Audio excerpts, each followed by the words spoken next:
sahabat-sahabat Anyokun, apa kabarnya? Ketemu lagi bersama-sama Anyokun di channelnya Anyokun Mengupas Tuntas. Mengupas Tuntas kali ini aku datang seorang bintang tamu. Dia ini seorang pemain sinetron. Nah, dan dia juga kelahiran kota asalnya satu kampung sama aku, berasal dari kota Subang. Mau tahu siapa dia? Ini dia, Iqbal Fauji. Assalamualaikum. Waalaikumsalam. Apa kabar Iqbal? Alhamdulillah. Ya karena corona ya, jadi ini ya. Oke Iqbal, gimana kabarnya kamu? Sebaik dong? Alhamdulillah baik. Kesibukan sekarang ini kamu masih aktif di sinetron? Untuk sinetron masih prepare ya. Sekarang lagi mau iklan insyaallah. Oke, iklan. Oke, jadi sambil nunggu judul berikutnya ya. Iya, betul. Oke, ngomongin masalah karir nih Iqbal ya. Teman-teman di sana kan pengen tahu nih perjalanan seorang Iqbal itu seperti apa sih? Mungkin sebagian orang di sana tuh belum tahu bahwa Iqbal ini perjalanannya kayak gimana. Karena yang teman-teman di sana kan tahunya Iqbal seorang pemain sinetron anak langit dulunya ya. Benar gak sih? Iya. Nah, betul. coba ceritain dong, bagaimana sih kamu dari kota Subang sampai kamu bisa menjadi ke Jakarta ini menjadi seorang artis? Wah, panjang banget ya. Lumayan Cerita ya? Tapi emang awal-awal pas SMA udah ada yang nawarin kan dulu untuk model-model di daerah sana kan. Akhirnya masuk situ, terus beberapa lama sempet ditawarin iklan di sana, sempat jadi ekstras juga waktu itu di mungkin tahun 2011 ya. Tapi masih gitu-gitu aja gitu, masih model-model daerah Subang aja. Nah, setelah itu setelah keluar dari lulus SMA sempat pesantren dulu berapa lama. Oh, sempat pesantren juga? Iya. Gila ya, bayangin ya, seorang Iqbal yang anak langit yang suka fighting-fightingan, ternyata dia juga dulunya seorang anak pesantren, bener? Terus gimana Mbak dari pesantren? Iya, berapa lama pesantren itu karena memang waktu itu nungguin lulusnya kan. Setelah SMA nungguin lulus tuh agak lama kan. Oh, gitu. Akhirnya masuk di pesantren, habis itu keluar dari pesantren. Ada salah satu temen yang daftarin aku di Aneka Yes. Aneka Yes, itu ajang majalah iya, perhits ya, itu remaja ya. Terus akhirnya 2012 akhirnya kalau jadi masuk jadi semua finalis ya. Iya, dulu 40 finalis dari seluruh Indonesia ya. Kamu wakil kota Subang ya. Betul. Terus gimana kamu jadi pemenang atau berapa besar? Akhirnya masuk situ karantina, alhamdulillah dapat juara 2. Luar biasa ya tuh. Anak pesantren Alif ini ternyata juara 2 di model Aneka Yes itu. Model Aneka Yes itu model majalah terhits pada zamannya ya, pada saat itu ya. Kalau sekarang kan udah sosial media udah canggih ya, jadi nggak perlu lagi tabloid-tabloid.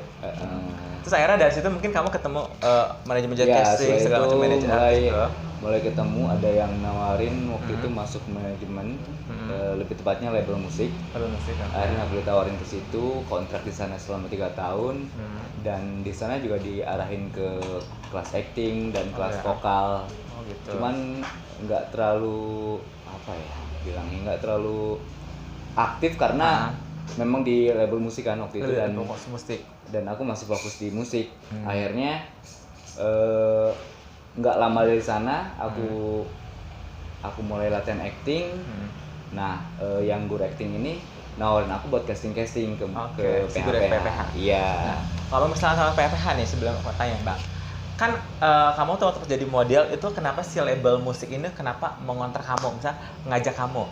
Apakah kamu ketika kamu di ajang pemilihan model itu kamu unjuk bakatnya nyanyi atau main musik atau goyang musik? Enggak sih, kebetulan waktu itu memang pas hari H-nya pas ajang itu orang musik udah nawarin gitu. Orang musiknya udah nawarin. Dia tahu kamu nawarin karena apa yang mereka itu tertarik di diri kamu?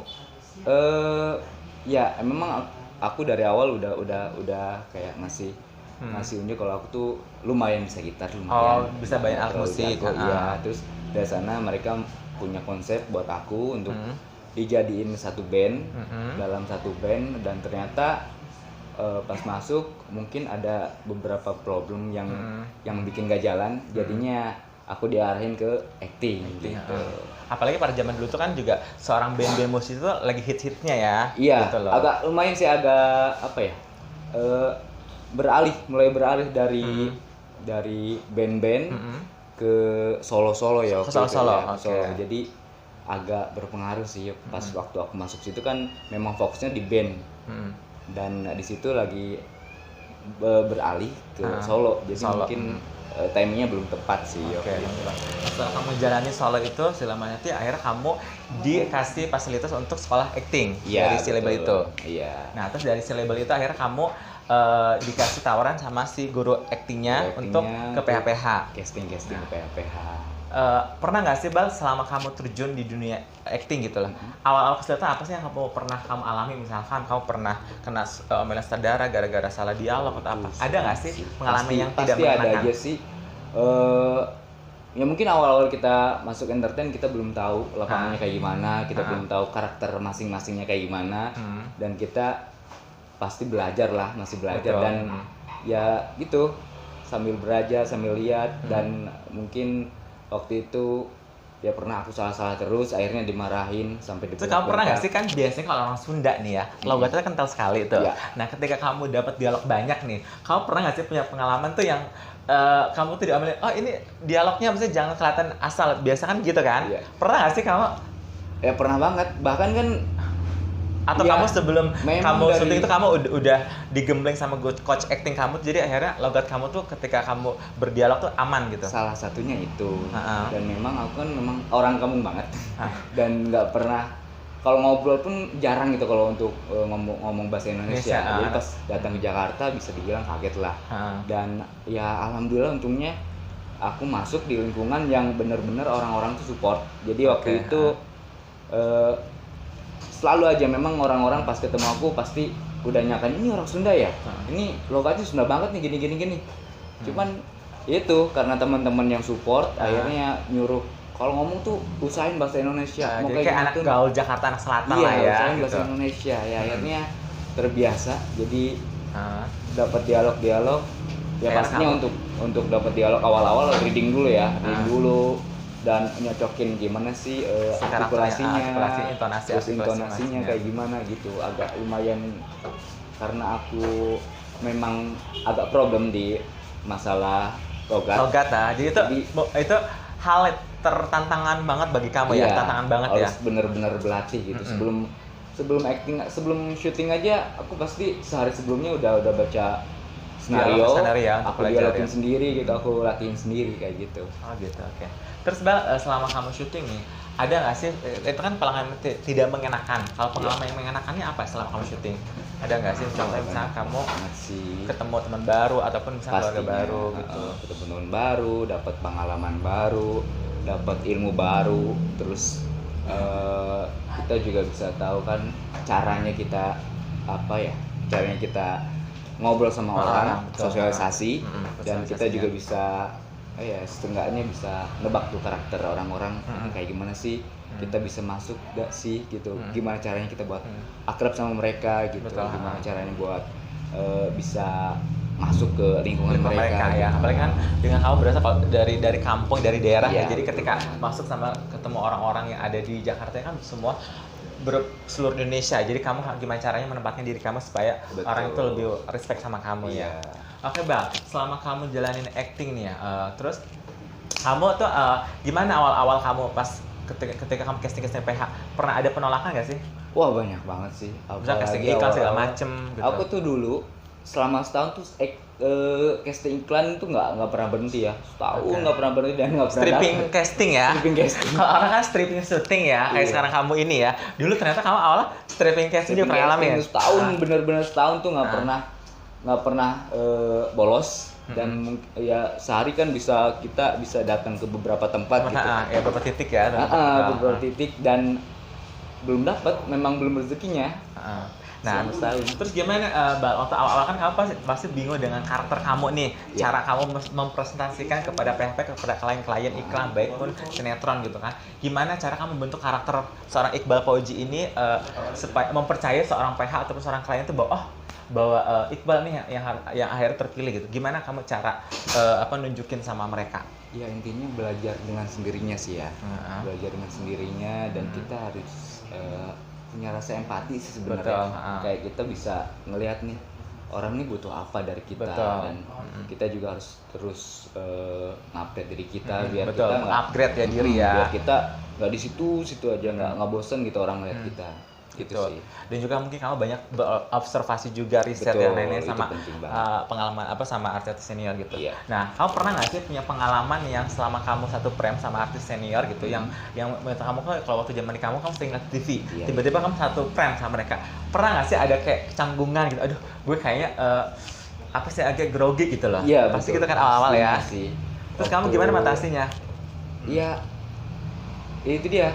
Aku cuma ngobrol di luar dari lokasi, ngobrol mungkin di belakang ya. Sebelum tag satu frame ya. Kita bisa tahu dulu dia tuh kayak gimana sih karakternya dan ya pastinya kalau udah ketemu sama senior kan kita jadinya kayak takut salah. Iya, gitu, betul. Apa gimana kalau salah tuh, gimana ya kalau salah gitu. Padahal mereka tuh tetap welcome, baik ya. Bener-bener baik sih sebenarnya, baik. Bener-bener orang kadang cuma mungkin kitanya sedih sungkan ya, bener nggak sih? Kadang orang senior tuh lebih respect. Betul, lebih respect. Ya makanya kita di luar lokasi di belakang ya mencoba buat ngobrol dulu, latihan reading segala macam. Iya gitu. Jadi ketika pas kamu set satu frame itu jadi udah nggak tegang lagi, jadi karena mereka juga udah ngerangkul, udah welcome. Betul. Ya, gitu. Dan kadang kalau kita salah juga pasti mereka ngasih tahu gitu, nggak ada yang benar-benar bentah, nggak ada sih. Sejauh ini yang aku kecuali mungkin kalau sama artis-artis yang masih baru ya, kalau artis senior tuh biasanya ngerangkul sih. Iya. Banyak. Terus Bal, target kamu di tahun ini apa sih, Bal, yang kamu pengen raih gitu? Kan kamu main sinetron udah, apa kamu pengen main film ataupun kamu pengen coba bikin nyanyi lagi single atau apa gitu? Ada nggak sih? Pastinya aku masih pengen di dunia entertain ya, pengen bener-bener kayak dapetin karakter yang memang pas buat aku gitu dan memang melejit gitu ya. Mudah-mudahan lah, insya Allah. Amin. Setelah corona ini dan aku juga lagi bisnis. Oke, luar biasa.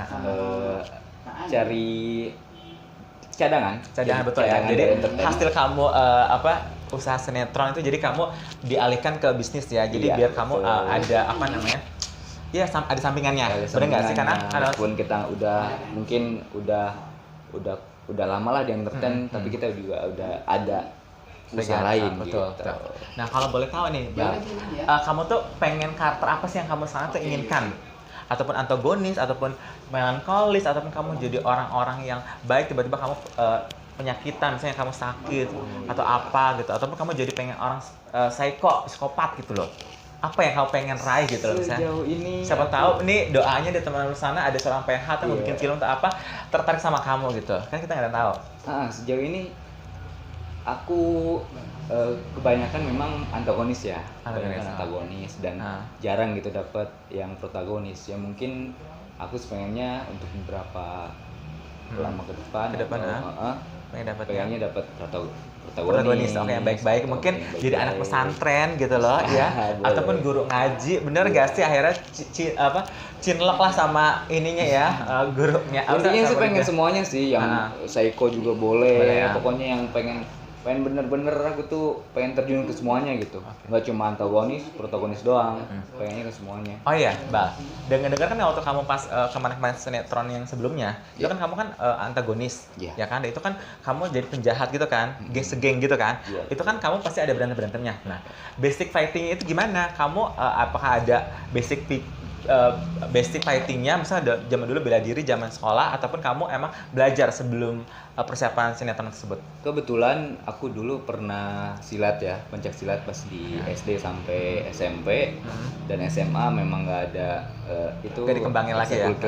Jadi SMA nggak ada. Terus kebetulan setelah itu masuk entertain, ternyata dapat judul di Anak Langit dan diharuskan untuk bisa fighting. Ya. Akhirnya alhamdulillahnya di sana juga orang-orangnya merangkul, orang fighternya tuh ngerangkul, ngasih ada coachnya ya, ngasih trik-trik ya, ngasih arahan ya, dan mereka tuh bener-bener sabar ngadepin aku gitu. Dan mereka juga mungkin nggak terlalu PR kan ngajarin kamu, mungkin karena kamu udah ada basic bela diri gitu kan, jadi kan hampir sama pencaksilat ya, cuman tinggal gerakan-gerakannya aja. Karena memang gerakan untuk bela diri sama gerakan di fighting untuk di TV itu memang beda banget. Betul. Sangat-sangat beda. Jadi kita juga harus benar-benar ngikutin fighter gitu. Kalau kita improv aja dikit, itu bisa bikin celaka orang atau kita yang celaka. Gitu. Nah, kamu pernah nggak sih mengalami kejadian cedera atau apa gitu selama kamu latihan ataupun pas syuting gitu? Waktu awal-awal ya? Sampai akhirnya pun pasti ada aja sih. Karena kan itu apa ya? Memang fisik ya. Fisik yang apalagi kadang-kadang saking mendalaminya kadang suka nggak terkontrol ya. Iya. Bener nggak sih? Kadang kan kita dikasih gerakan beberapa gerakan, ada salah satunya lupa, ya udah benar-benar ya pasti kita juga ada kena kayak gimana, kena tonjok lah atau kau pernah jatuh tonjok atau luka? Iya, itu sampai luka. Luka sih, luka parah alhamdulillahnya belum ya. Enggak lah. Cuma lecet aja jangan sampai ya. Cuma lecet aja ya. Lecet atau ketonjok atau jatuh di aspal kayak gitu-gitu ya wajar lah gitu. Emang adegan fighting kan. Oke, sekali lagi ya, thanks so much buat Iqbal. Ya, semoga impian dan semua. Ya, aku nggak nyangka loh guys. Tapi kamu tanya ya, dia itu ya Subangnya di kotanya, sedangkan aku tuh di pelosoknya. Jadi dia tuh yang benar-benar kabupatennya. Kalau aku tuh yang pedalamannya, istilah kecamatannya lah ya. Makanya bisa terlihat ya dari jenis kulitnya. Ini anak pegunungan dan ini anak sawah-sawah. Tahu kan kalian kalau ladang padi sawah kan panas banget, yang dikelilingi kiri kanannya jalanannya. Jadi seperti ini bisa dilihat kan. Oke, Bang, thanks so much ya kamu udah hadir di channel YouTube aku. Sukses terus buat karir kamu. Semoga kamu bisa lebih maju lagi membanggakan kota Subang ya. Karena selama ini kota Subang kan cuma penyanyi ini. Pemain sinetron ganteng ini siapa tahu ya membuat nama Subang harum. Apalagi siapa tahu nanti kamu juga bisa jadi salah satu kabupaten misalnya kota Subang untuk wakili jadi pemimpin sana mungkin next ya. Oke, Bang, kasih dong sebelum terakhir kasih dong tip-tip buat teman-teman di luar sana nih yang pengen terjun seperti kamu jadi pemain sinetron, bintang iklan ataupun model. Gimana sih yang mereka harus dikuasai, misalnya yang harus mereka tuh mempersiapkannya apa gitu. Iya. Ya kalau dari aku sih pasti yang nomor satu tuh attitude ya. Betul. Kalian mau dimanapun, ya mau kapanpun, ya mencoba untuk ya nggak ribet lah gitu intinya. Dan empati, simpati, dan peka terhadap lingkungan semuanya. Harus bisa banyak ngebaur ya. Iya. Kalau orang Sunda mah harus pintar-pintar membawa diri. Iya, bener nggak sih? Kata orang tua itu. Intinya itu doang sih. Kalau untuk acting, untuk apa ya, untuk jago acting atau apa kan bisa dilatih. Betul. Yang penting kalau kalian udah mau berusaha untuk belajar, orangnya udah mau istilahnya tuh merangkul, misalnya menempatkan diri, semuanya tuh masalah acting tuh bisa tertutupin ya. Dibanding kalian pintar acting jago nih, tapi kalau attitude-nya kurang bagus juga orang bingung mau ngoling ya. Karena kan di entertain tuh sebenarnya sempit sih. Kita kalau jahat sama satu orang, nanti juga kita bakal ketemu sama orang itu juga karena entertainnya itu aja. Betul ya. Betul. Oke, sekali lagi Iqbal, thanks so much ya. Buat teman-teman di sana, thanks so much sudah nonton video ini. Jangan lupa di subscribe, like, komen, dan share ke teman-teman kalian semua. Semoga video ini bermotivasi kalian semua dan mengedukasi semua teman-teman di luar sana yang pengen seperti Iqbal. Dan kalian juga bisa belajar dari perjalanan Iqbal yang gimana bisa terjun dari kota Subang sampai hijrah merantau ke negeri Jakarta. Sekali lagi, sampai ketemu lagi. Bye-bye.